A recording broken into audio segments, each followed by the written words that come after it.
उच्च सदन में सदस्यों की संख्या कम बेसी हो उससे बहुत ज़्यादा असर सरकार पर नहीं पड़ता है। सरकार पर असर पड़ता ही नहीं है। चुने हुए प्रतिनिधि तो होते हैं लेकिन उनके चुनने का तरीका कुछ अलग होता है। इस चुनाव में आप जानते हैं कि धनबल का प्रयोग होता है। एमएलसी का चुनाव हो गया है, आखिर कौन किस पर भारी है?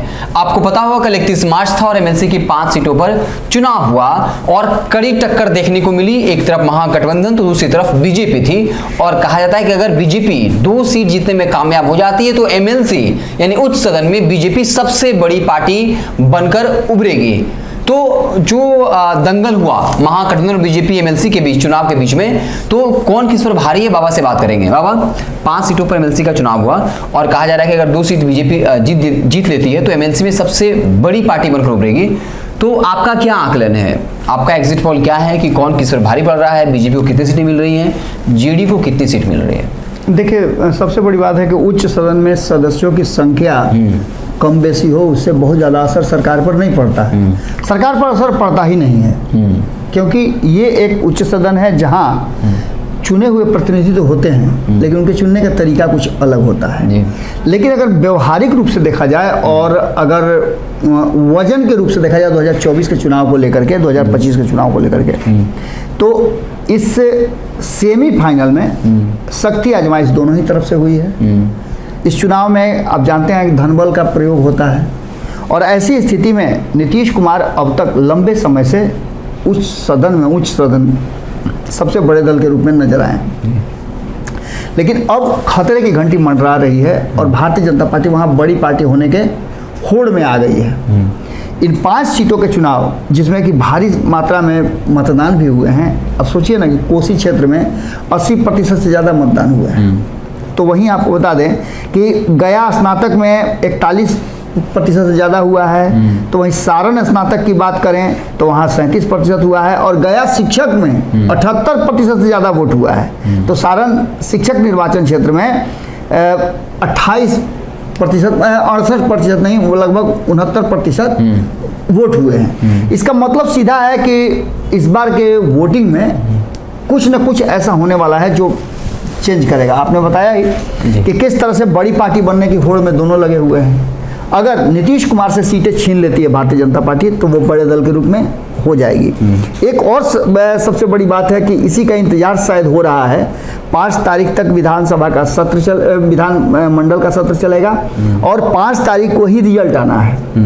अब तक सम्राट चौधरी के प्रदेश अध्यक्ष बनने के बाद वो सीट जो है विधान परिषद में नेता प्रतिपक्ष का खाली है, उस पर किसको बैठाया जाएगा ये भी फैसला अभी नहीं हुआ है। कहा तो ये जा रहा है कि अमित शाह आए हैं, समझा बुझा करके सारा चीज मेटलाइज करने आए हैं, ये बताने आए हैं कि अब आप लोगों का बॉस जो है वो सम्राट चौधरी हैं और इनके इशारे पर ही आपको बड़े हो छोटे हो से कोई मतलब नहीं है, आगे 2024 की तैयारी करनी है। इन सब के बीच में आपने देखा होगा कि नीतीश कुमार ये बात समझ गए हैं और जिस तरह से कल वोटिंग हुआ, शांतिपूर्ण मतदान हुआ, 48 उम्मीदवार मैदान में थे और उनके भाग्य का जो फैसला है वो कैद हो गया है। अब ऐसी स्थिति में एक बात साफ नजर आ रही है कि जिस तरह से भारतीय जनता पार्टी ने पूरा जोर आजमाइश कर दिया था, भारतीय जनता पार्टी का आप देखिएगा तो विधान परिषद में हमने बताया भी है खबरों में कि विधान परिषद पूरी तरह से आज पिछले 3-4 दिनों से एकदम खाली रह रहा है।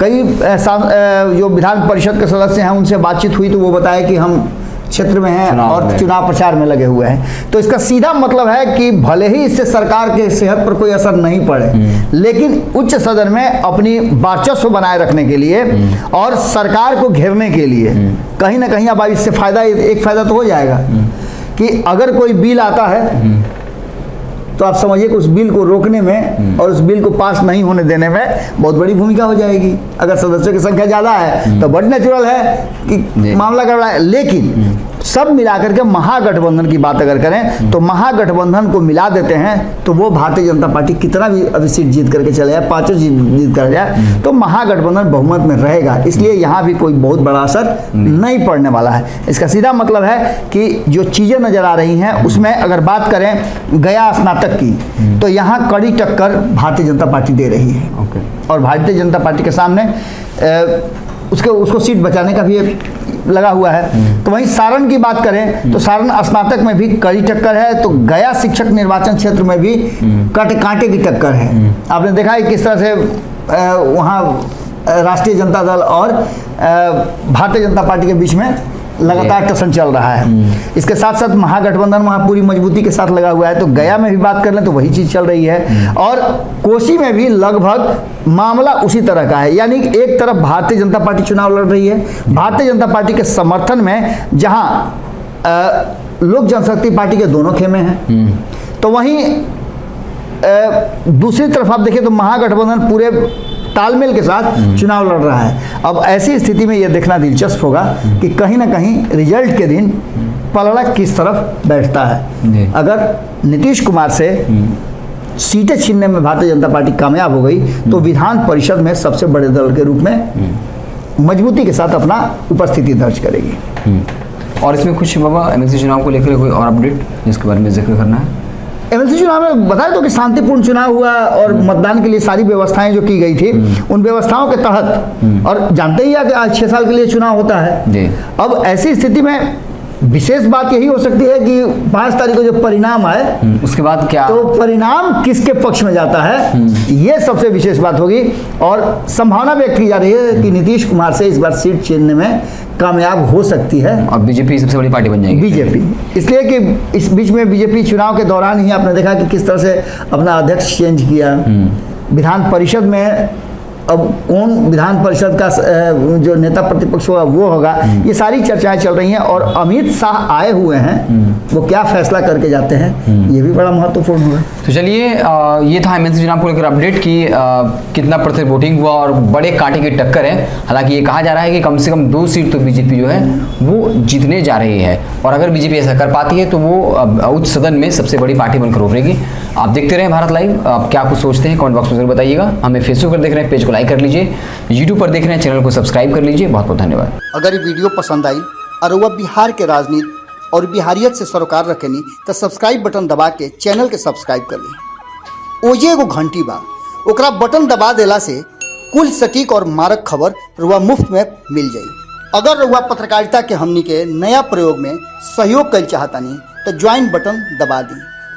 पेटीएम नंबर नोट कर ली 9386816700। धन्यवाद।